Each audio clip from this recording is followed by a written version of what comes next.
78, no, 78, 70, 80% full. It was all pretty much press and stuff. Did you want a two-shot single? Two-shot single for A. Well, I just got through talking to Rob, and his story amazed me about the casting of his character. He wasn't an actor professionally. I mean, he's an actor in the movie, but you picked him out of. He was going for an extra part. That's what he said. That's what he said. Yeah. I don't think that's what the flyer said. You know, we were looking for somebody to play the lead guy, and maybe he thought he wouldn't get it, but maybe he could get a part to pay off his cell phone bill. Yeah. And yeah, and he got it. Was it? Well, the role was great. I mean, I can see why you chose him. It worked great. The chemistry worked great. Did you try him off of Sean? Was it a reading right with away, Sean? like Okay. the next day. Have you ever done that way before? An unknown? Was it a little? No. Were you, it was a little, Well, I've cast people that. Let's see.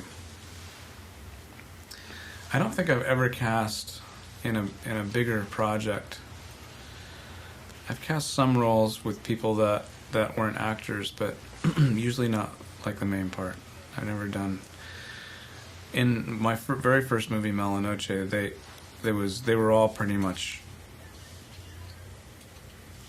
people who hadn't acted. One was a boxer. One was like just a regular kid in suburbia, and one was a stage actor.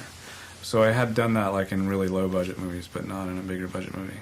how long had Sean been on board this project? Were you were on board first? I take it. No, Sean was on board Okay. first, and he was developing it at Sony with the writer Mike Rich. And I came aboard after they had gone through a few drafts. You know, like I guess they were deciding to like try and get it going, and they were looking for a director. Because it has a different, somewhat feel than your other movies. Yeah. Go ahead. Were you going to say? No. Yeah. We'll say Good Will Hunting. I mean, it just has. It's almost as if there's just no end to how. I can't even get the words together what I'm talking about, but it was a complete different feel, and this movie worked on every level. I don't know what I was asking. Different feel. Different Good Will feel. Hunting.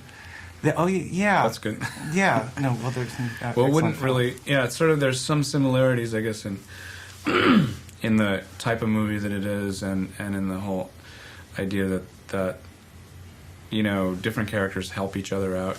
You know, like the two lead characters that get to be friends, they help each other in different ways. Well, it's more than friendship. It's two unlikely Right. worlds colliding. Right. And that has similarities. And another thing, there was nothing about. It wasn't about race. It was about. I don't know. Maybe I'm wrong. It was about just two different worlds. Period. Mm-hmm. Is that right? Is that what you were trying to? Yeah, it wasn't stressing certain things that would be maybe stressed. It was. I mean, there was definitely the racial aspect of his character, and that sort of forms the difficulty that he has at school, the prejudice that his English teacher has, And the basketball, You know, the sports guy. and then the sports guy. See, that's yeah. what I was looking at. That was kind of nice. Yeah, the other guy on the team who's black, but he doesn't want to give the guy an inch. Doesn't want to give our lead character very much room, and yeah, there's that side to it. But I guess it wasn't. Maybe it wasn't overstressed. You know, it was integrated into the story. And you know, I haven't seen every Sean Connery movie, but I have a feeling this is a completely different Sean Connery than we've ever seen as far as a role. Mm-hmm. Was that fair to say? I guess, yeah, probably. Maybe The Untouchables. There was a which I think he won an Oscar for. Was a similar character role for him. How much time do we have left? None? None. All right. Well, I was going to ask you something. Thank you very much. Thanks a lot. Congratulations. Thank you.